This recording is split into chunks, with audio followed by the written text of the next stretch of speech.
자, 2000년 전 갈보리 언덕, 거기엔 십자가 3개가 세워졌습니다. 겉으로 보기엔 뭐 그냥 다 똑같은 사형틀이죠. 하지만 놀랍게도 이 세 십자가는요, 완전히 다른 3가지 운명을 상징하고 있었습니다. 그래서 오늘 바로 그 골고다 언덕의 세 십자가가 각각 어떤 의미를 갖는지 한번 제대로 파헤쳐 보겠습니다. 이야기는 예수님이 예루살렘에 딱 입성하시던 그날로 거슬러 올라갑니다. 당시가 6월절이었거든요. 그래서 예루살렘에 모인 사람이 무려 250만 명에 달했다고 해요. 상상이 가시나요? 그 엄청난 인파가 종려나무 가지를 흔들면서 막 열광적으로 외치는 거죠. 호산나! 하고요. 사실 그들 마음속에는 기대가 딱 하나 있었어요. 뭐였냐면 드디어 우리를 이 지긋지긋한 로마의 압제에서 해방시켜줄 강력한 왕 제2의 다윗이 나타났다. 바로 이 기대감이었던 겁니다. 그런데 말이죠. 그 엄청났던 기대가 순식간에 그냥 엄청난 실망으로 바뀌어버립니다.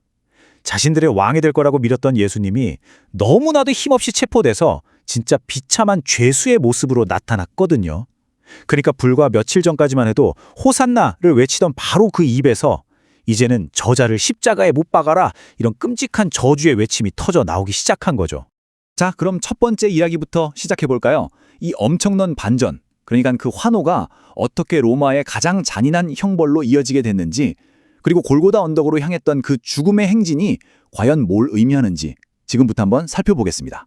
여러분, 십자가형이라는 게 그냥 사람을 죽이는 형벌이 아니었어요. 이건 인간의 존엄성을 아주 철저하게 완전히 파괴하고 그걸 지켜보는 사람들한테는 극도의 공포심을 심어주려고 만든 그런 형벌이었습니다. 정말 끔찍하죠. 바로 이런 무대 위에서 이제부터 완전히 다른 세 사람의 이야기가 펼쳐지게 됩니다. 자, 그럼 이제 3개의 십자가 중에서 첫 번째 십자가에 한번 집중해보죠. 이 십자가는 바로 끝까지 자기 죄를 회개하지 않았던 한 강도의 것이었는데요. 과연 그의 십자가는 무엇을 상징하고 있었을까요? 이 첫 번째 십자가는요, 아주 냉혹한 현실 하나를 딱 보여줍니다. 그게 뭐냐면 바로 모든 죄인이 마땅히 받아야 할 운명이에요. 다시 말해서 자기 죄 때문에 결국 하나님의 공의로운 심판을 받고 영원한 고통에 이르게 되는 것, 바로 그걸 의미하는 거죠.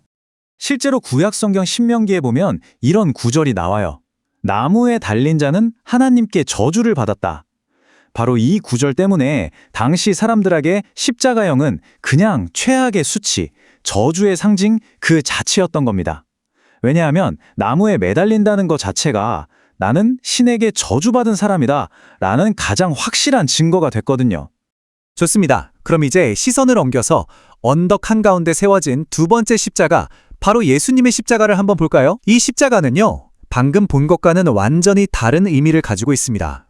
이게 바로 우리가 흔히 말하는 대속이라는 개념입니다. 겉으로 보기에는 똑같이 십자가형을 당하는 것 같잖아요? 하지만 그 본질은 180도 달랐습니다.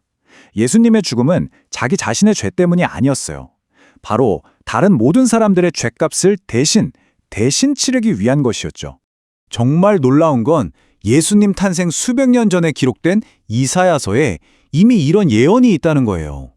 그가 찔림은 우리의 허물 때문이고 그가 상함은 우리의 죄악 때문이다. 정말 소름 돋게 정확하지 않나요? 예수님의 그 고난이 철저하게 다른 사람들을 위한 희생이었다는 걸 딱 짚어내고 있는 거죠. 자, 그리고 이제 마지막입니다. 회개했던 강도의 세 번째 십자가. 바로 이 십자가가 저주에서 구원으로 갈 수 있는 그 놀라운 길을 우리 눈앞에 보여줍니다. 네, 바로 이 세 번째 십자가가 희망과 자비의 상징이 되는 겁니다. 왜냐하면 죽음이라는 그야말로 가장 절망적인 순간에조차도 용서받고 구원받는 것이 가능하다는 걸 우리 눈앞에서 너무나도 극적으로 보여주고 있거든요.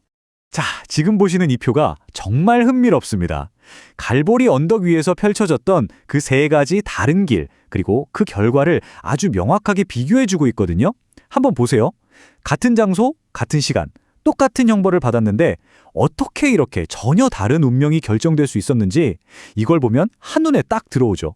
좋습니다. 그렇다면 이제 이 세 번째 십자가를 이렇게까지 특별하게 만든 그 결정적인 순간, 그 극적인 대화 속으로 한번 들어가 볼까요?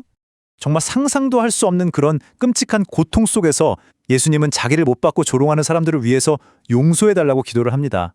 아버지, 저들을 용서해 주십시오. 자기들이 뭘 하는지 모릅니다. 하고요. 바로 이 기도가 그의 오른편에 있던 강도의 마음을 완전히 뒤흔들어 놓는 결정적인 계기가 된 겁니다. 이 강도의 변화는요, 그냥 감정적으로 잘못했다 이런 수준이 아니었어요. 아주 의식적으로 십자가 위에서 이 세 가지 단계를 딱 밟았습니다. 첫째, 그는 하나님을 두려워했고요. 둘째, 자기가 죄인이고 이 벌을 받는 게 마땅하다고 솔직하게 인정했어요. 그리고 마지막으로 자신의 미래, 자신의 영혼을 온전히 예수님께 맡긴 겁니다. 이 강도가 한 말을 보세요. 예수여, 당신의 나라에 임하실 때에 저를 기억해 주십시오. 이 짧은 한마디에 정말 엄청난 겸손과 믿음이 다 담겨 있는 거예요. 자기의 모든 걸 다 내려놓고 이제는 오직 예수님의 자비에만 의지하겠다라는 완전한 마음의 변화를 보여준 거죠. 이 말을 들은 예수님의 대답은 정말 즉각적이고 확고했습니다. 내가 진실로 너에게 말하는데 너는 오늘, 바로 오늘 나와 함께 낙원에 있을 것이다. 언젠가가 아니에요. 바로 오늘이었죠. 이게 뭘 의미하겠어요?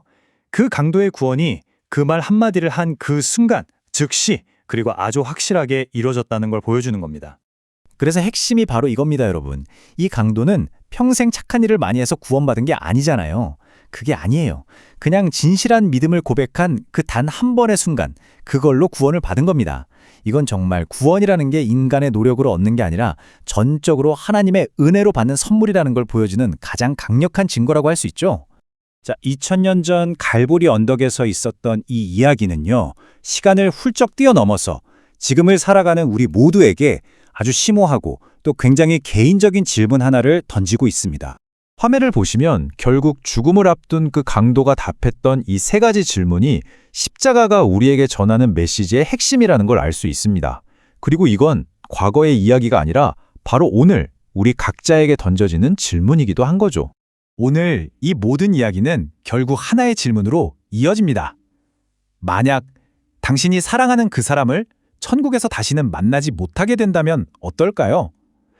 이 질문은 그냥 과거의 역사적인 사건에 대한 이야기가 아닙니다. 우리 자신의 영원한 운명, 그리고 우리가 사랑하는 사람들과의 관계를 아주 깊이 돌아보게 만드는 그런 강력한 울림을 남기는 질문입니다.